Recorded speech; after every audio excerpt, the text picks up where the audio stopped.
Good morning, students. We are continuing with this chapter on disaster. The first thing is the difference between natural and man-made disasters.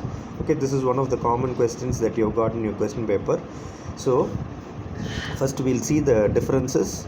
So, sometimes this can come in a 10-mark question also. So, you have to write properly. First thing you can write the difference between natural and man-made disaster is in the cause.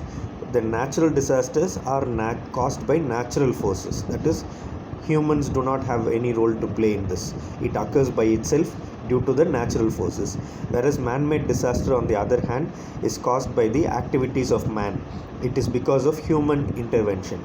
It is because of the development of our community, man-made disasters can happen. Then you can give examples for each. For example, natural disasters examples are tsunamis, floods, landslides, hurricane, wildfire, drought, volcanic eruption. All this we'll see later in detail. And man-made disaster examples are hazardous material spill, explosions, chemical, biological attacks, war, etc. These are examples of man-made disaster. Then the next difference between a man-made disaster and a natural disaster is the way of controlling. For example, natural disasters cannot be controlled because it occurs in nature. Humans will not be able to control the natural disasters. We will be able to only minimize the effect, either by evacuating the people or taking the people away from the path of the natural disaster. So we can only minimize the effect of natural disaster, but we can never prevent a natural disaster.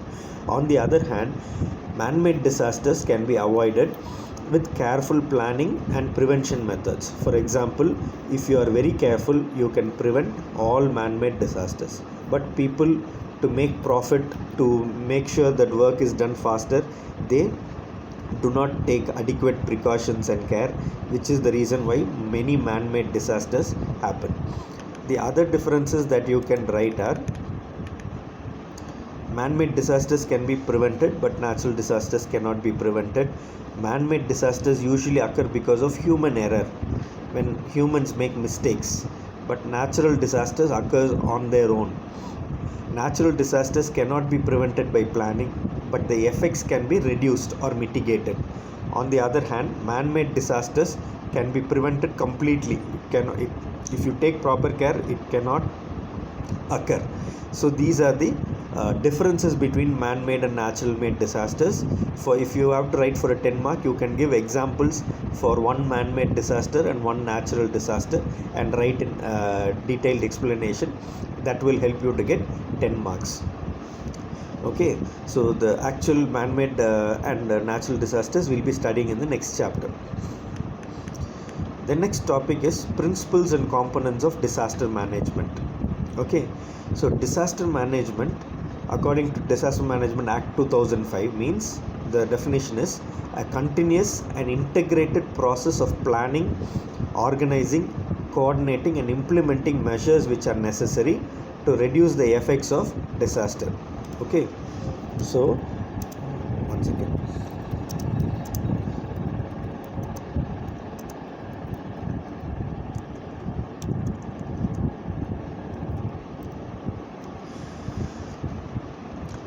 A continuous process, an integrated process, that is planning, organizing, coordinating and implementing. All these have to go together, and if these are made, then we can reduce the effects of disaster. So this is the definition for disaster management. Okay, so what are the principles of disaster management? Disaster management is the responsibility of all spheres of government, that is, every department in the government is responsible for disaster management. For example, coronavirus, every police department is functioning, the railways is functioning, the airlines is functioning. So every department in their own way, they are contributing to the disaster management to reduce the effect of disaster. Okay, so disaster management should use resources that exist for a day-to-day purpose. So every day, whatever resources are there, that should be used in the disaster management. We cannot think that next year something will happen and then we can do something. Whatever is available at present, we should use it. Then organizations should function as an extension of their core business. Every organization, for example, now because of coronavirus, which is a pandemic, and a pandemic is a type of disaster. What is happening? Every hospital is being put to use. So every hospital is trying to do its best to reduce the effects of coronavirus. Okay, so they should function additionally to their regular work.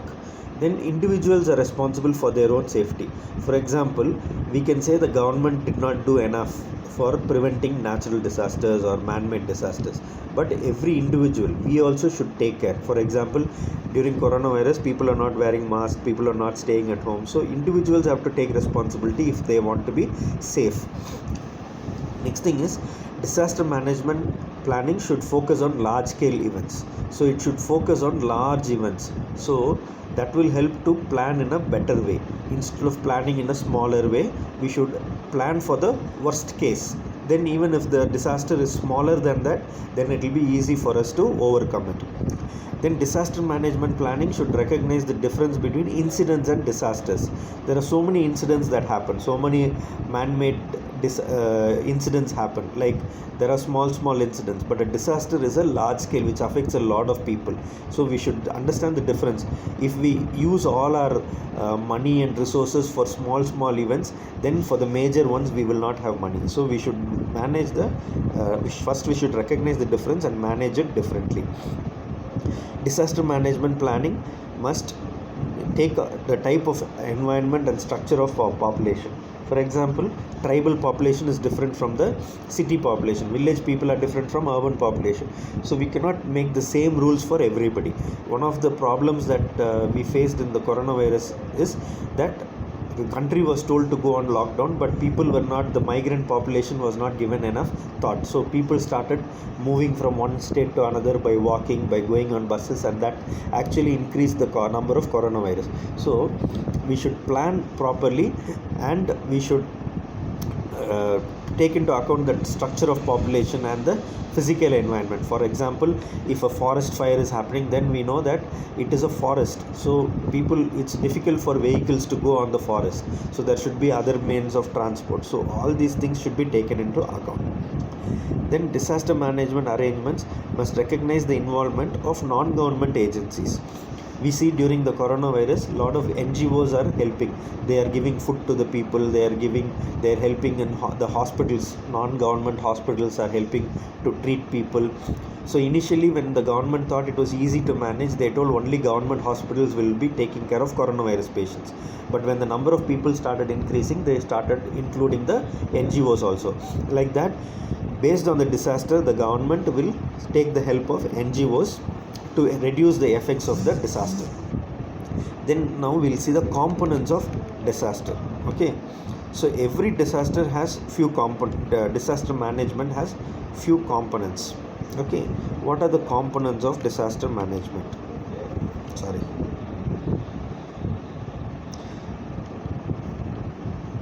Prevention of danger or threat of any danger. So first is prevention. So if there is any threat because of man-made or natural disaster, for example, due to the satellite images, we know when a cyclone is going to hit the country. So as soon as they know that there is going to be a cyclone, then they take a preventive precautions to ensure that the effect of the disaster is reduced. So like that, whenever there is a threat perception, then prevention has to be taken into consideration. Then the focus should be on mitigation or reduction of risk. Okay, so there should be a mitigation or reduction of any risk or its severity of disaster. For example, when a cyclone is very huge, then the government has to evacuate all the people from the low-lying areas or the sea coast, and they should also tell the fishermen not to go to the fishing. This will reduce the loss of life. So the government has a major role in reducing or mitigating the risk of disaster. Then preparedness to deal with any disaster. The government has to prepare itself to deal with every kind of disaster. For example, if the government is knowing that disaster is going to happen, then they should take adequate steps. For example, this coronavirus, we knew in December, January itself that China got the coronavirus. So the government started taking steps to reduce the impact. So started preparing for the disaster. Then prompt response to any threatening disaster should happen. So if there should not be delayed response. For example, India was one of the countries to tell lockdown very quickly, even before the number of cases were high. Some people, we can say that we can find fault in it, but what that is called as prompt response. Okay, then assessing the severity or magnitude of disaster. Once the disaster has happened, the government and the NGOs should assess how severe the disaster has happened. This will help to do the next step, which is recovery and evacuation and rehabilitation. So once the assessment is done, we know how much damage has happened to the population, to the property. Then the government will involve in rehabilitation and reconstruction of the damaged things and try to overcome the disaster. Now we'll see each of the disaster management components in detail. First we'll take the mitigation process. Mitigation means reduction. Okay, first we are trying to reduce the risk. How do we reduce the risk? By, before it occurs, we are trying to reduce the risk. If it's a structural risk, for example, like a flood, or even if we know that a flood is going to happen, how do we reduce the risk? We are trying to take away people from the area which is going to be flooded, so it will reduce the number of deaths. Same way, if a fire is happening, then police will try to clear the area immediately. The surrounding areas of the fire will be cleared, so that will reduce the effect of the fire by protecting the lives of people. Then preparation. For example, if you know that every year a cyclone is going to come, every year flood is going to come. In Chennai, what did they do? One year there was severe flood. So how did they prepare the next year? They cleared all the slum areas. They dug the canals through which the water was supposed to go and join in the sea. So when they cleared all the canals, the water did not flood the city, but instead it went through the canal and went into the sea. So that is one way. Every year we know Mumbai there is floods. So the same thing, they are using the drainage system so that whenever it rains, the water is going to the sea and not flooding the city. So preparation is very important. Same way, cyclone, when a cyclone is coming, immediately the government starts announcing to the fishermen not to go into the sea. They start arranging Kalyana Mandapams where people are kept safely and they are given food. So preparation is very important for disaster management. So some of the ways in which we can prepare is make a communication plan, maintain and train the emergency services. For example, ambulances are kept, police people are kept ready. So all the emergency services are kept ready. Then we are keeping emergency shelters and evacuation plans. Even for coronavirus, lot of the open areas, fields and even stadiums are being used as hospitals. They are creating beds and then admitting patients there. Then we have to stockpile, means keep food and medicines ready. For example, as soon as coronavirus became a threat, the government told that they will stop export of hydrochloroquine so that the Indian people will be able to get enough stock of medicines. So that is called stockpiling. We are keeping things ready for the future so that we are not affected. Same way, the government is also keeping food ready. We have a Food Corporation of India godown in Sevur. We know that there are a lot of food grains stored there, so that will be used in case of emergency. Okay, then the response. Whenever there is a disaster, then the response team includes the fire service, police, ambulance. Then if it's a very severe disaster, then the military is also involved, and these people come and evacuate the people. We know when Chennai was flooded, the people started using boats and speed boats to evacuate the people and take them to safety. So that is the response. Once the disaster has happened already, then what do we do? How do we take care? So within 72 hours after a disaster, all these efforts have to be made, because beyond that people will die. Even immediately after the disaster, people will die, but Within 72 hours, if the other people are not saved, even those who survived the disaster will start dying, because they will not have food, they will not have water, and they will not have safe place to live. So within the 72 hours, all these people should be saved. Okay, finally, recovery. What is recovery? Recovery is the post, after the last stage, people have to be recovered. They have to rebuild. That is, the people who have suffered in the disaster have to be given a new house, new place to live, some money to live, and food, all these things. You know that due to coronavirus, the government is giving directly money to people who don't have jobs through the ration shops. People are given money, food for 1 month, then the government announced 3 months they are giving food. So like that, money and food and place to live, all these things are given. So this is the recovery phase. If it's not a major disaster, then in the same place the people are allowed to rebuild their lives. So disaster management activity can be divided into 3 stages. The pre-disaster stage, that is before the disaster occurs, how do we prepare and reduce the risk. Then the emergency stage, which is the actual disaster stage, we try to reduce the number of deaths and number of amount of damage. Then the post disaster stage, we include the recovery stage and rebuilding, rehabilitation, all this, so that people will be able to live a normal life after the disaster has gone.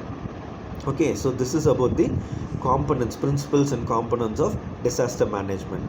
Next we'll come to the organizational structure of disaster management. Okay, organizational structure. So in every country, disaster is common, and the government has made a disaster management structure. So who will be responsible for what activities? We already studied the components of disaster management. Is we have to be prepared, we have to be mitigating the risk, we have to plan for recovery. So all the stages, some people have to be responsible in the government. So that is why the organization structure of disaster management is very important. The organizational structure can be divided into National Disaster Management Authority and the State Disaster Management Authority, as well as the District Disaster Management Authority. Okay, so first we'll see what is the National Disaster Management Authority. In 23rd December 2005, Government of India made the Disaster Management Act. Okay, it is an act in the Parliament which created the National Disaster Management Authority, or NDMA.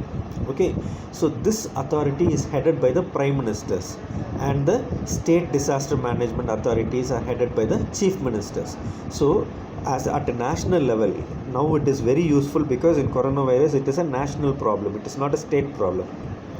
So the Prime Minister is the head of the National Disaster Management Authority, and each state, the state chief minister takes responsibility for the disaster management in their own state.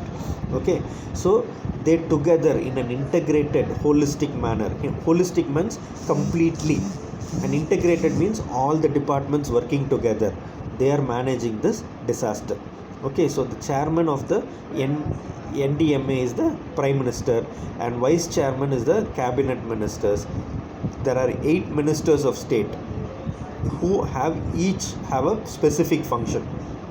Like each state Minister of State is responsible for some state and union territories. So from the Prime Minister, it goes to the Cabinet Minister and the Minister of States. So they are responsible for the safety of people in the whole country.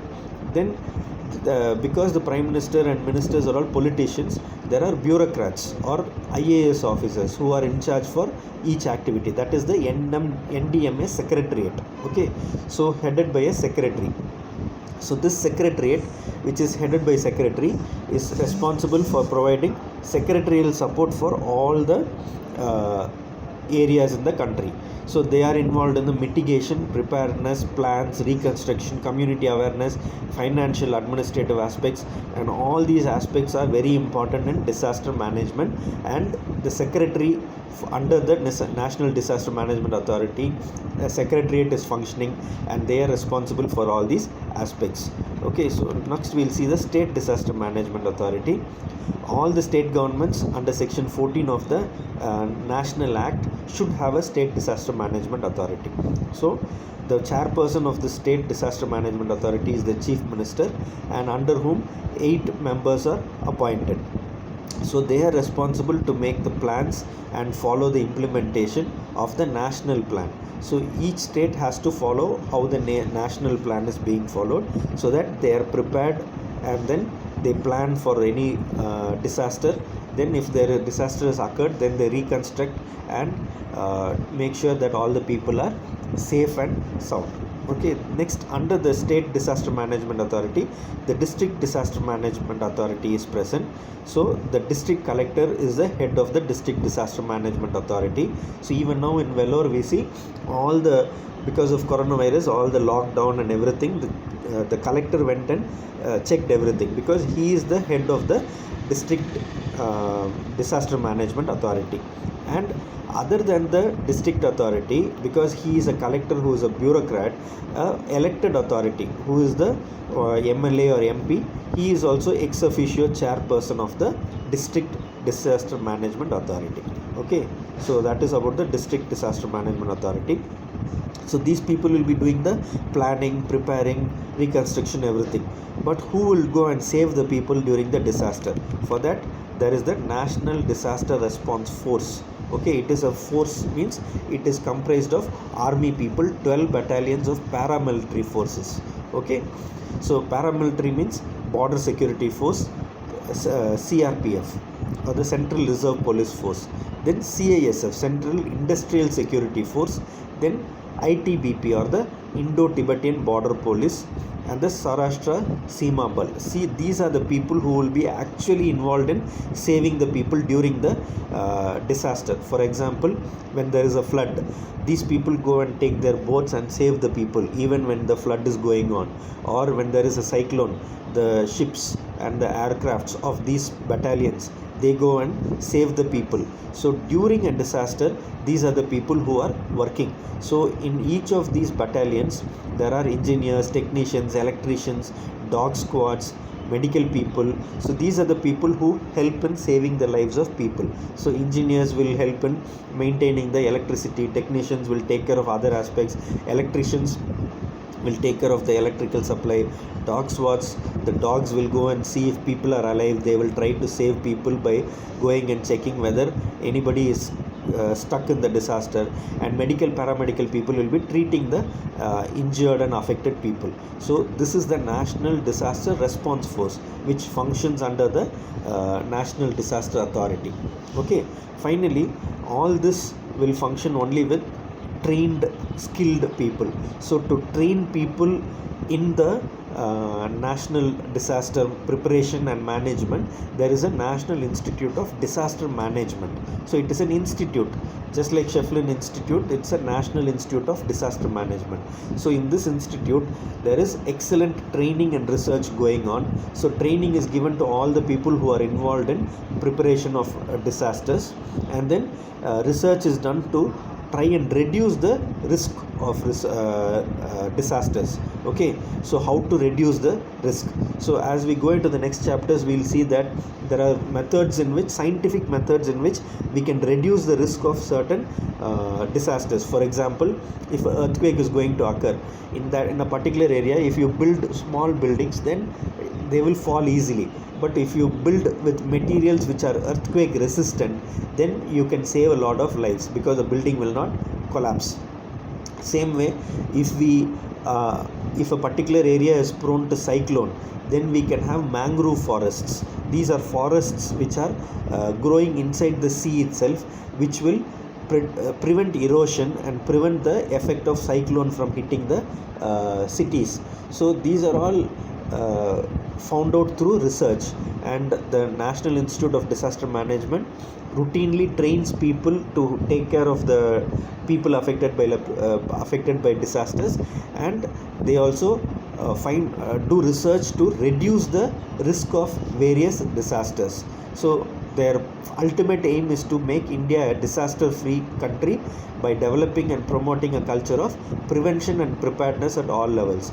So every individual in the country should be prepared and try to prevent disasters, and that is the ultimate goal of the National Institute of Disaster Management. So this is the organizational structure of the disaster management. First at the national level, the NDMA, National Disaster Management Authority, then the state Disaster Management Authority, then the District Disaster Management Authority, then the National Disaster Response Force to go and help during this emergency phase, and then the National Institute of Disaster Management to train the people who are involved in disaster management and mitigation. Okay, so with this we finish the first chapter in disaster management. We'll see in the next chapter. Thank you.